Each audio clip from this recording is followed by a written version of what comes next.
Selamat pagi teman-teman, Shalom. Renungan pagi hari ini berjudul Ketika Tuhan Menolak untuk Menyerah Atas Hidupmu.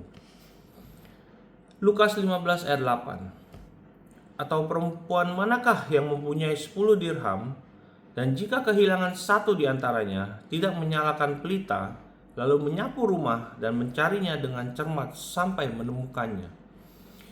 Ia kehilangan satu keping uang, tetapi ia tidak pernah menganggapnya tidak berharga. Itulah inti dari perumpamaan ini. Uang itu hilang, tetapi tetap berharga. Ia berada di tempat yang salah, tetapi nilainya tidak berkurang. Ia tersembunyi dalam kegelapan, tetapi perempuan itu tidak berhenti mencarinya. Dan mungkin inilah pesan yang seseorang perlu dengar hari ini. Tersesat bukan berarti dilupakan. Tersembunyi bukan berarti ditinggalkan. Keadaanmu saat ini tidak membatalkan nilai yang Tuhan berikan kepadamu. Yesus menceritakan tentang seorang perempuan yang memiliki 10 keping uang perak, tetapi satu di antaranya hilang. Ia tidak hanya mengangkat bahu dan berkata, "Aku masih punya 9." Ia menyalakan pelita, menyapu rumah, dan mencarinya dengan cermat sampai menemukannya. Ada ketekunan dalam pencariannya karena sesuatu yang hilang itu berharga. Demikian juga hati Tuhan terhadap jiwa yang jauh darinya. Mungkin kamu berpikir bahwa kamu hanyalah satu orang di antara miliaran manusia. Tetapi Tuhan tidak mengukur nilaimu berdasarkan besarnya kerumunan. Satu jiwa layak dicari. Satu kehidupan layak diselamatkan. Satu hati layak dirayakan. Tuhan menyalakan terang di tempat yang gelap. Perhatikan apa yang dilakukan perempuan itu pertama-tama. Ia menyalakan pelita. Kegelapan membuat sesuatu yang hilang sulit ditemukan. Demikian pula ada masa-masa ketika seseorang terkubur di bawah kekecewaan, rasa malu, kegagalan, ketakutan, kecanduan, penolakan, penyesalan, atau luka yang tidak pernah diceritakan kepada siapapun. Tetapi Tuhan membawa terang ke tempat-tempat yang gelap. Terangnya bukan sekedar datang untuk menunjukkan apa yang salah. Terangnya juga datang untuk menunjukkan bahwa masih ada sesuatu yang berharga di dalam dirimu. Yohanes 1 ayat 5. Terang itu bercahaya di dalam kegelapan, dan kegelapan itu tidak menguasainya. Ketika Tuhan menyinari hidupmu, bukan karena Dia tidak tahu di mana kamu berada. Dia sedang menunjukkan bahwa kegelapan tidak memiliki kata terakhir atas hidupmu. Tuhan menyapu debu yang sudah lama terkumpul. Kemudian perempuan itu menyapu rumah. Detail ini mudah dilewatkan, tetapi mengandung kebenaran yang sangat kuat. Untuk menemukan sesuatu yang hilang, terkadang debu harus disingkirkan. Hal-hal yang selama ini diabaikan harus dipindahkan. Sudut-sudut yang tidak pernah disentuh harus diperiksa. Dalam kehidupan rohani kita, terkadang Tuhan mulai menggerakkan hal-hal yang sudah terlalu lama kita biarkan. Dia berhadapan dengan kebiasaan lama, hubungan yang salah, kepahitan tersembunyi, identitas palsu, dan berbagai alasan yang telah menumpuk seperti debu di dalam hati kita. Proses menyapu itu mungkin terasa tidak nyaman, tetapi itu bukan hukuman. Kadang-kadang Tuhan mengusik kenyamananmu karena Dia sedang bertekad untuk memulihkan sesuatu yang telah terkubur. Tuhan mencari dengan sungguh-sungguh. Kemudian Alkitab berkata bahwa perempuan itu mencarinya dengan cermat. Ia tidak mencari sambil lalu. Ia tidak hanya melihat sekeliling ruangan lalu menyerah, ya. Ia mencari sampai menemukannya. Hal ini memperlihatkan sesuatu yang indah tentang hati Tuhan. Tuhan tidak pernah sembarangan memperlakukan manusia. Seringkali kita menyerah terhadap diri kita sendiri, jauh sebelum Tuhan menyerah terhadap kita. Kita mendefinisikan diri berdasarkan kesalahan terbesar, masalah terlemah, atau kegagalan terbesar kita. Tetapi Tuhan melihat melampaui tempat di mana kita jatuh. Dia melihat apa yang Dia ciptakan untuk menjadi tujuan hidup kita. Lukas 19 ayat 10. Sebab Anak Manusia datang untuk mencari dan menyelamatkan yang hilang. Yesus tidak datang hanya untuk mengagumi orang-orang yang sudah ditemukan. Dia datang mencari mereka yang telah tersesat. Koin itu tidak dapat menemukan dirinya sendiri. Koin itu tidak menemukan dirinya sendiri. Ia hanya tergeletak di suatu tempat di dalam rumah, tidak mampu memberitahu keberadaannya. Dan disinilah perumpamaan ini menjadi sangat pribadi ya. Ada saat-saat ketika seseorang begitu lelah secara rohani sehingga bahkan tidak tahu bagaimana menemukan jalan pulang.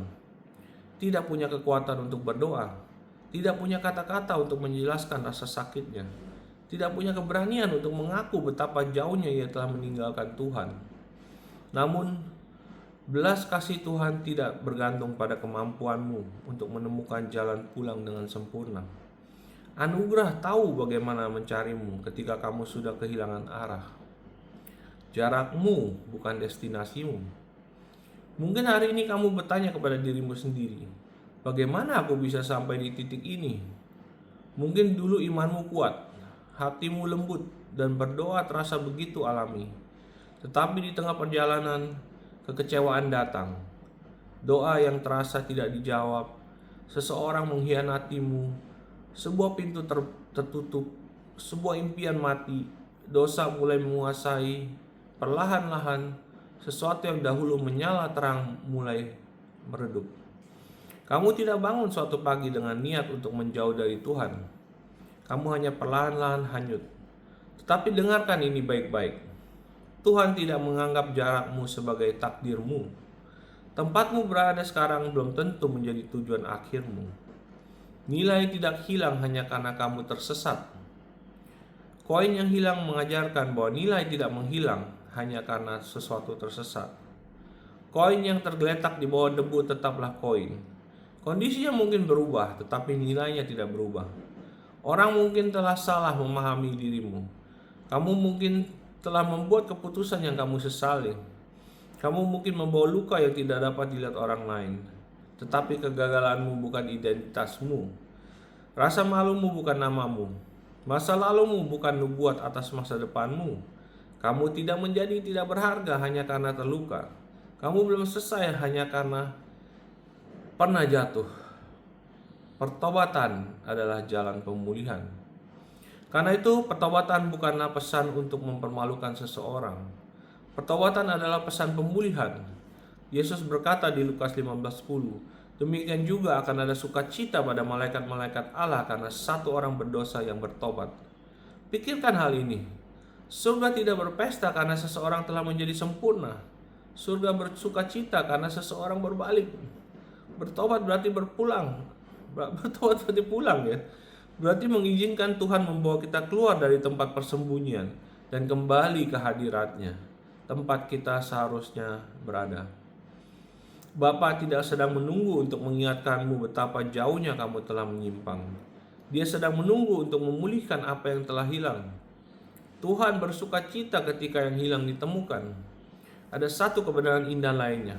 Setelah perempuan itu menemukan koin tersebut, ia mengadakan perayaan.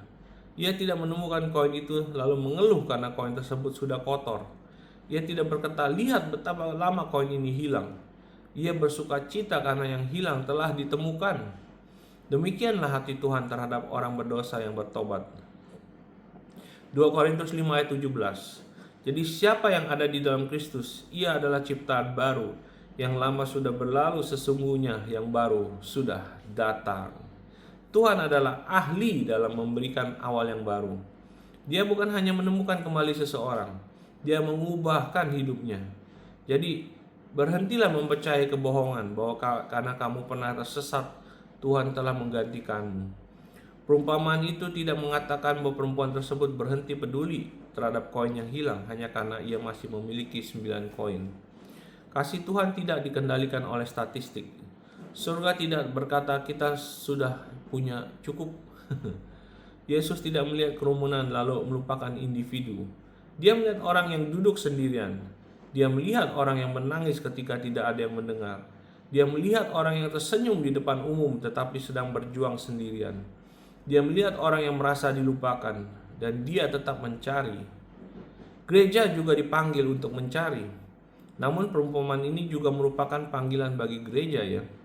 Jika Tuhan begitu peduli untuk mencari satu orang, maka kita tidak boleh merasa nyaman sementara masih ada orang yang tersesat. Kita harus berhenti mengukur pelayanan hanya berdasarkan jumlah orang, tepuk tangan, angka, dan popularitas. Terkadang pekerjaan terbesar kerajaan Allah terjadi ketika seseorang dengan diam-diam menjangkau satu orang yang hancur. Satu percakapan dapat mengubah hidup. Satu doa dapat membangkitkan pengharapan. Satu tindakan belas kasih dapat menjadi pintu bagi seseorang untuk mengalami Kristus. Jika surga bersuka cita ketika satu orang ditemukan, gereja tidak boleh pernah menganggap satu orang tidak penting. Jika kamu merasa tersesat hari ini, jangan salah mengartikan keheningan sebagai ketidakhadiran Tuhan. Allah yang melihat tempat-tempat tersembunyi tahu persis di mana kamu berada. Jika kamu telah menjauh, pulanglah. Jika kamu telah jatuh, bangkitlah kembali. Jika kamu telah berdosa, bertobatlah. Jika kamu merasa malu, bawalah rasa malumu ke dalam terang Tuhan. Jika kamu merasakan dilupakan, ingatlah perempuan yang terus mencari di seluruh rumah. Ia tidak berhenti sampai menemukan apa yang hilang. Dan Tuhan yang menciptakanmu tidak berhenti peduli kepadamu hanya karena kamu sedang berada dalam musim kehidupan yang tidak pernah kamu bayangkan. Dan jika imanmu sedang kuat, jadilah bagian dari pencarian itu. Jadilah terang bagi seseorang yang berada dalam kegelapan. Jadilah suara yang berkata, kamu masih bisa pulang. Jadilah orang yang menolak mendefinisikan seseorang berdasarkan bab terburuk dalam hidupnya. Jangan menghancurkan orang yang terluka, bantulah mereka. Jangan mempermalukan orang yang tersesat, bantulah mereka menemukan jalan. Jangan bertanya apakah mereka layak mendapatkan kesempatan kedua sebelum menunjukkan kepada mereka belas kasih yang telah Kristus tunjukkan kepadamu. Dunia sudah memiliki cukup banyak suara yang menghakimi manusia. Gereja seharusnya berbeda dengan jelas. Menjadi umat yang mencari, memulihkan, mengampuni, mengasihi, dan membawa orang kembali kepada Yesus. Perumpamaan tentang dirham yang hilang berakhir dengan sukacita karena yang hilang telah ditemukan. Itulah pengharapan Injil. Kisah hidupmu tidak harus berakhir di tempat di mana kamu tersesat. Masih ada pemulihan setelah kegagalan. Masih ada tujuan setelah rasa sakit. Masih ada sukacita setelah masa duka cita. Dan masih ada awal yang baru setelah musim kehidupan yang penuh penyimpangan. Allah yang mencari sampai ke sudut-sudut tergelap masih memanggil. Terangnya masih menyala, anugerahnya masih menjangkau, pintu masih terbuka. Kamu mungkin merasa tersesat, tetapi kamu tidak dilupakan. Kamu mungkin tertimbun debu, tetapi nilaimu tidak hilang. Dan ketika Tuhan menemukan apa yang telah hilang, surga tahu bagaimana merayakannya. Haleluya.